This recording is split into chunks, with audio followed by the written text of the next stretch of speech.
I'm Neil Forbes and welcome to my kitchen here at Café St Honore in Edinburgh. We're going to be cooking pigeon breasts with some celeriac and beetroot. So I've got a beautiful whole pigeon here, which I'm going to show you how simple and easy and quick it is to take the breasts off the bone. And there's two very kind of nice sized breasts off this. You get the two legs, which take a little bit longer cooking. So we'll put them to one side and use them for another day. I've got some salt baked beetroot, golden beetroot, and normal red purple beetroot as well, which take about 2 hours to cook. So I've pre-cooked those in a little bit of tin foil and some salt and a little squirt of cold pressed rapeseed oil. And we'll peel those in a second. I've got a lovely piece of bacon, some wonderful celeriac puree, which is just celeriac cooked with some cream, a little bit of garlic and thyme, and whizzed in your food blender liquidizer. A little bit of gravy, or jus, as you may call it. Some wild garlic, and we all know about wild garlic or ramsons. They run all the way through up into the summer, so they're around just now as well, so that's great. Some shallots, parsley, a bit of chervil, butter of course, and we can start cooking.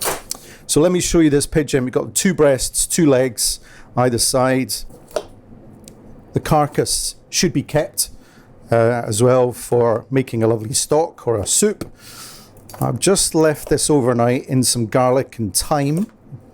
I'm just going either side of the breast plate, and you can see it's a lovely, lovely, lovely breast. One side, very easy to do. You can get your butcher to do this if you still support your butcher. Hope you do. And as I say, you can roast that for another time. So the thyme, the garlic, and the pigeon breasts are what's going to go into the pan, and we are going to cook them, sear them with a little bit of cold pressed rapeseed oil. I like to call this molten gold. It's wonderful stuff. Really very good for you actually. I know it's a fat and it's an oil, but it's been proven that it's full of omega-3s. So it's very, very good for us. Bit of Isle of Skye sea salt, good twist of pepper.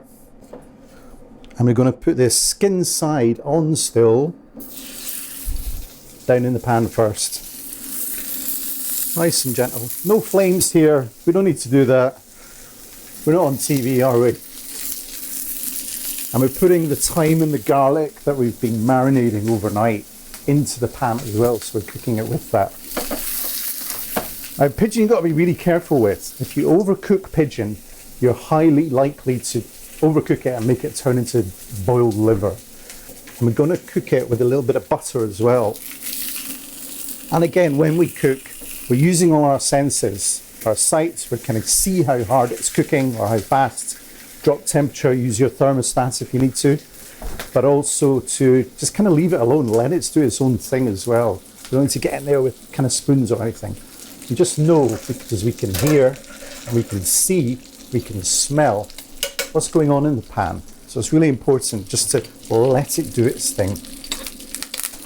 And as you can see, the butter is going to start frothing. The flavours of the thyme and the garlic are going to start flavouring and enhancing the pigeon breasts. And we'll turn them over. And they really are just a minute or two either side. You don't want to cook them too far, but the sweetness of the thyme as it's cooking in the pan. A good baste as well. Now I'm going to add another good knob or so of butter into here as well, because it likes it, it needs it. As I say, remember, I'm going to cook this quite rare, quite pink. And before, during and after for seasoning, a lot of it can get knocked off in the pan. It's just mesmerising, isn't it? Just to watch something cooking in a pan. Another final baste.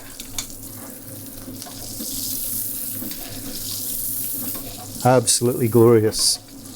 Then we can start cracking on with our garnish. So I'm going to leave these just to one side, just to sit and rest. I can just peek little bits of pinkness there, which is exactly where I want them to be. Okay, absolutely lovely. And we can give these a little flash under the salamander, under the grill a little bit later if we need to. So the garnish for this, we've got some celeriac, which I'm going to fry again in a clean pan with some cold pressed rapeseed oil. Now these are just chunks of celeriac which have been peeled and cut into cubes and just parboiled. If you don't like celeriac, if that's not your thing, you could use potatoes perhaps. They look like pineapple chunks, don't they? Trust me, they don't. I love celeriac, it's a great vegetable. It's not just for winter time either. It can be for all parts of the year. As you can see, there's quite a lot of fat on that. But I want that. I want there to be fat in the bacon because there's hardly any fat on the pigeon. So I'm just going to cut this into really quite fat pieces. Nice and chunky. We don't do pretty kind of little pictures here. We do proper food with nice big fat pieces of chunks. Full of flavour, well seasoned, and just right. So this is in the pan. And remember, all the fat that's going to come out of the bacon as it's in the pan, with the heat of the pan, is going to make this a wonderful garnish to go with it. Now I'm going to get my hands nice and red and golden with these golden beetroots. And they have, as you see, I'm just going to peel the skin off just to show you. So they've been perfectly seasoned, they're nice and soft, they're full of flavour. Absolutely wonderful. Scraping all that off to one side, put that there. This is going to make my hands all discoloured. But beetroot is great. I love beetroot. It's so earthy. The sweetness from it as well really works. This dish I've been cooking for years. Just works so well. The combination of the beetroot, the pigeon, the celeriac. It's just a wonderful combination.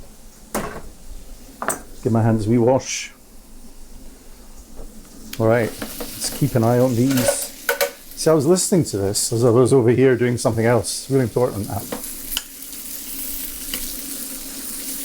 The smell coming off that bacon is just fantastic. That's it, just starting to colour up nicely. Great colour. And that rendering of the pork fat, the bacon fat, is doing nothing but helping this dish. It's exactly what we want.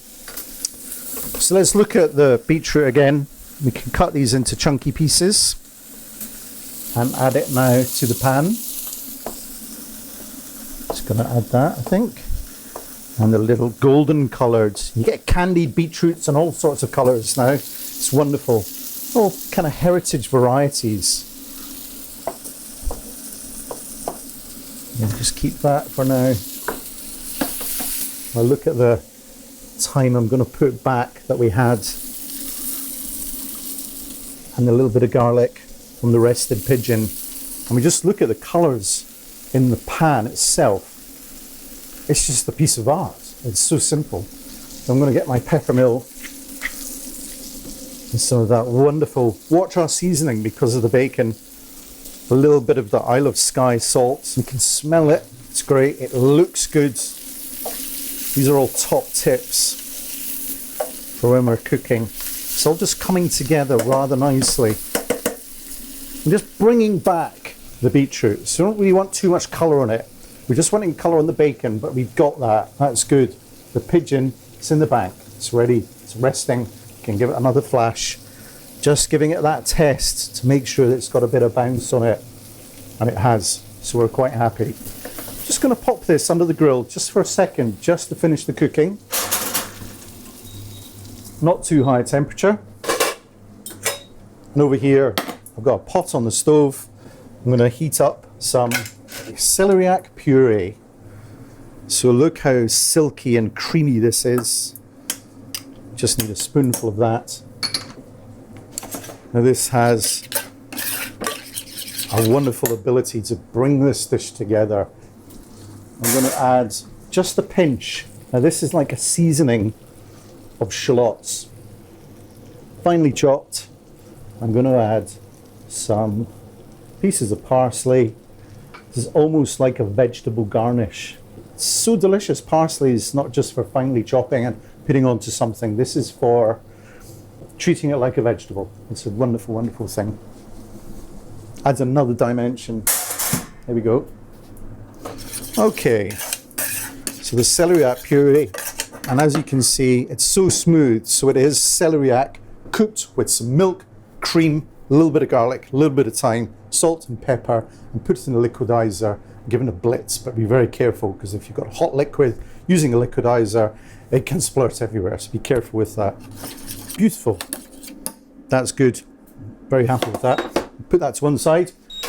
Meanwhile, another pan, I know I'm doing the washing up, but it's okay, it's still a very simple dish. The next part of this is going to bring it together is wild garlic. Now, I think it needs butter, like most things need butter. So I've got my pan on heating a little bit. So I'm just going to take these washed leaves of wild garlic and throw them into the pan here. I'm going to add some to the Isle of Skye sea salt, a good pinch, bit of pepper, and this will just wilt down. You don't really need to do too much to it, but it transforms. I don't know if you've ever tasted wild garlic raw. Let's try a bit, just to prove a point. That's really powerful. Crikey, that's very strong. Yeah, wow. You wouldn't want to be going kissing anyone tonight. But as soon as you wilt it and you add heat to it, a bit of butter, it softens and becomes something else. Yeah, less harsh, less strong.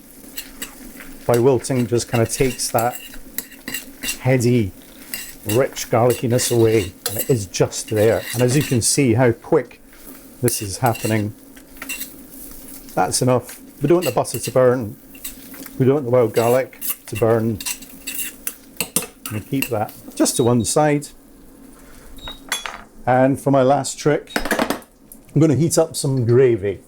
So this is just some stock, which has been reduced down with some shallots and some red wine.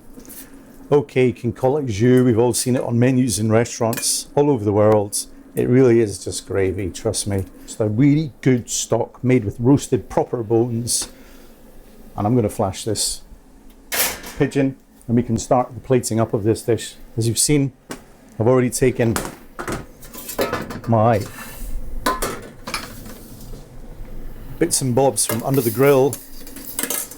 My gravy is now reducing quite nicely. Everything's warm. And I'm going to start plating up. Such a simple dish. That's looking good. Here we have, I remember buying pigeons from a farmer, and we used to just buy him shotgun cartridges years and years and years ago. And the shotgun cartridges paid for the pigeons, which I thought was a wonderful relationship to have with a local farmer. Keeping my eye on these pigeons, I don't want them to be overcooked at all. Quite happy with that. Now these little bits of garnish, the celeriac, the beetroot, the lardons. As you can see, the little bits of golden beetroot, red beetroot. Now, I don't do pretty food, as some of you may know. I do food that just tastes really good. But I think this is one of those dishes. And let's check. See the cooking. I'm just going to cut it straight in half like that. Must be pink, and it is. Let's keep the fillets because they're delicious. Put them on as well. Look at this. This is looking great. Keep the fillets just straight along like that. Let's hide the fillet underneath, perhaps. There we have pretty much a little bit of heaven on a plate. A little bit of prep done beforehand. Okay, I'll hand you that. But this is a true taste for me of a dish showcasing and highlighting what Scotland is great about. Royal Highland Show is such a wonderful event. Every year I've been cooking there, and there's been a few. Such great supporters of us, of farmers, of producers, of growers, of breeders, of artisans, of gamekeepers, to produce wonderful food like this for us, humble chefs, to cook for you guys in restaurants all over Scotland and the UK. Little pinch of Isle of Skye sea salt just on top. That's a great dish. Pigeon, celeriac, beetroot, wild garlic.